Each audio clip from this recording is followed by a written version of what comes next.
Hello সবাইকে, কেমন আছো তোমরা সবাই? আশা করি খুব ভালো আছো। তো আমিও খুব ভালো আছি। চলে এসেছি তোমাদের জন্য ব্র্যান্ড নিউ ব্লগ নিয়ে। তো কারেন্টলি আমার পোস্টিং চলছে আমডাঙ্গা গ্রামীণ হসপিটালে, মানে এটা একটা রুরাল হসপিটাল। আর আমার তো কমিউনিটি মেডিসিনে মানে ওভারঅল পোস্টিং, তো সেখান থেকে নানান হসপিটালে যেতে হয়। কিছুদিন আমি গাব্বেরিয়াতে গেছিলাম, কিছুদিন আমি আইডিবিজিতে গেছিলাম। তো এবার আমার কিছুদিনের পোস্টিং আমডাঙ্গাতে, আর সেটা বিরাট থেকে অটো নিয়ে যেতে হয়, আর সেটা আমার বাড়ির কাছাকাছিই হয়। তো তার জন্য আমি এই ডিউটিটা বাড়িতে থেকেই করছি। তো আমাকে সেখানে সকাল 10টার মধ্যে ঢুকতে হবে। আমি সকাল সকাল উঠে পড়েছি, এখন আমি তাড়াতাড়ি রেডি হব, তারপর ট্রেন ধরবো, তারপরে বিরাতে নামবো, ওখান থেকে অটো নিয়ে চলে যাব আমডাঙ্গা হসপিটালে। তো তোমাদের মতো আজকেও আমার ওখানে প্রথম দিন। আমি সবটুকুই তোমাদের সাথে শেয়ার করব, কেমন কাটছে, কী দেখলাম, কী পেলাম, পুরো দিনটা কেমন গেল, হসপিটাল কেমন। চলো সবটাই দেখি আজকের। মানে কেমন কি লোড থাকে পেশেন্ট, শুনেছি ওখানে অ্যাভারেজ পেশেন্ট থাকে, ভালোই পেশেন্ট থাকে। তো চলো কী কী নতুন এক্সপিরিয়েন্স হয় তোমার সাথে শেয়ার করব, আমরা একসাথে সব এক্সপিরিয়েন্সগুলো নিই। তো আর দেরি না করে শুরু করা যাক আজকের ব্লগ। যদি একটু ভালো লাগে অবশ্যই ভিডিওটায় লাইক দিও, আমার চ্যানেলটা সাবস্ক্রাইব করো, শেয়ার করো, আর কমেন্ট করে জানিও কেমন লাগলো। তো অনেক দিন পরে আবার এলাম, মাঝখানে আমি একটু গ্যাপ পড়ে যাই, কী করব। তো চলো আর কথা না বাড়িয়ে শুরু করি আজকের ব্লগ। তো আমরা চলে এসেছি বিরাই স্টেশনে, আর বিরাই স্টেশন থেকে নেমে আমাদেরকে ধরে নিতে হবে অটো, যেটা আমাদেরকে আমডাঙ্গা রুরাল হসপিটালে নিয়ে চলে যাবে। তো আমরা সবাই মিলে অটোতে বসে গেছি। আমরা এতই লোক ছিলাম যে আমাদের পুরো একটা অটো লেগে গেছে।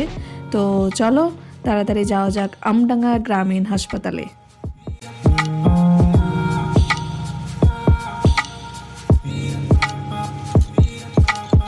তো অটোতে এখানে আমাদের পৌঁছাতে মোটামুটি 15 থেকে 20 মিনিট লাগলো। আর সকাল সকাল প্রচণ্ড খিদে পেয়ে গেছে, দেখো এত ঘুমও পাচ্ছে। তো তার জন্য আমাদের এখন একটা দরকার কড়ক চায়, যেটা আমাদের ঘুম ভাঙিয়ে দেবে, কারণ আমরা প্রত্যেকে ভীষণই ঘুমের পাগল। আর তার সাথে আমরা কিছু অর্ডার করেছিলাম, এই দেখো একটা ডিম টোস্ট অর্ডার করেছিলাম, যারা 1 পিস কাটতে গিয়ে দাদা ফেলেই দিয়েছে। তো ভালোই হয়েছে, আমরা 5 জন ছিলাম, আমাদের 5 পিস হয়ে গেছে। নাহলে আমাদের মধ্যে এইটাই ডিসকাশন হচ্ছিল যে এখন 1 পিসের কী হবে, 6 পিস যে থাকবে। তো এই যে আমরা চাটা খেয়ে চলে এসেছি হসপিটালে। আর এটা কিন্তু হসপিটালে ইমার্জেন্সি বিল্ডিং, এখানে ইমার্জেন্সি আছে নিচের ফ্লোরে, আর ওয়ার্ড টার্ড সব এখানে রয়েছে। তো আমার এখানে থেকে কাজ নেই, কারণ আমার আছে আজকে ওপিডি, এএনসির ওপিডি, অ্যান্টিনাটাল কেয়ার। তো চলো সেখানে যাওয়া যাক। আর ঢুকেই দেখতে পাচ্ছি অনেক লম্বা লাইন হয়ে গেছে, কারণ আজকে সোমবারের ওপিডি আছে। আর এই মানে এই রুমটাই হলো সেই অ্যান্টিনেটাল কেয়ারের ওপিডি। চলো শুরু করা যাক, আস্তে আস্তে পেশেন্ট দেখা, সবাই আসতে থাকুক।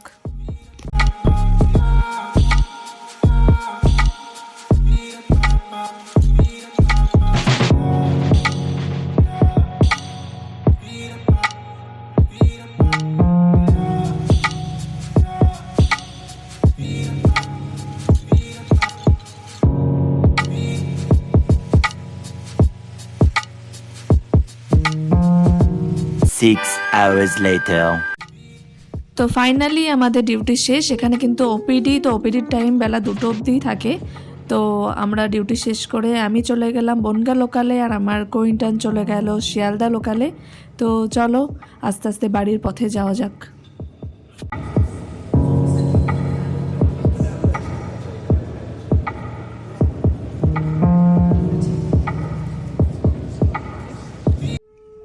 হ্যালো, আর কেমন ঠান্ডা লাগছে? ভীষণ ঠান্ডা।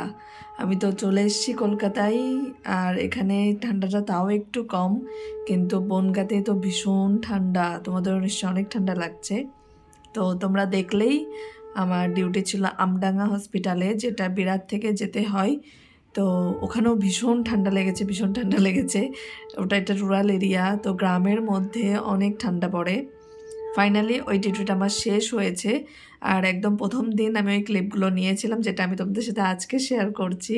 কারণ মাঝখানে এত ব্যাক টু ব্যাক মানে চাপ ছিল, যাওয়া আসা করতে হতো, আমি একদম মাঝখানে টাইম পাইনি যে এডিট করব, ছাড়বো। তার জন্য রিয়েলি ভেরি সরি যে আমি এতদিন পর পর ব্লগ দিচ্ছি। জানোই ইন্টার্নশিপের লাইফ প্রচুর হেক্টিক হয়। এখানে টাইম ম্যানেজ করা বলতে, যেটুকু টাইম পাই মনে হয় সেটুকু ঘুমিয়েই থাকি। ফোনটা নিয়ে এক্সট্রা কোনো কাজ করি সেটুকু মনেই হয় না, ইচ্ছেই করে না যে করি। তো তার জন্য এডিটও করা হয়নি, আমার আপলোডও করা হয়নি। আজকে ফাইনালি আমার মনে হচ্ছে আমি একটু টাইম পেয়েছি, আর এই টাইমটায় একটু তোমাদের এটা আপলোড করে দিয়ে দিই।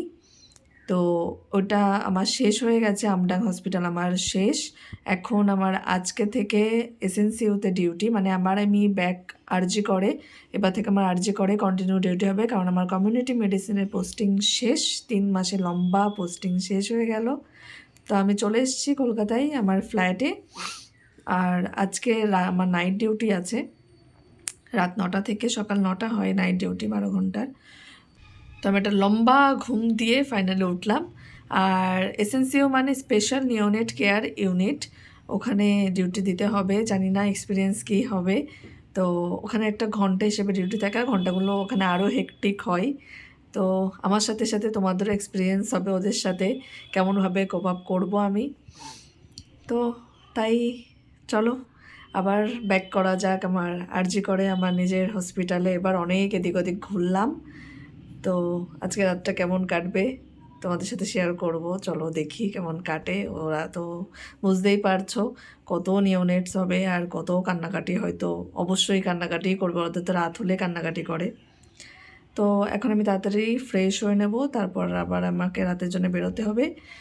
তো চলো শুরু করা যাক আজকের ব্লগ। এই আপডেটটাই তোমাদের সাথে দেওয়ার ছিল, তো সেটাই নিয়ে নিলাম। আর বেশি কথা না বলে আগে আগে দেখতে থাকো কি হয় আমার সাথে। চলো ব্যাক করা যাক আরজি করে।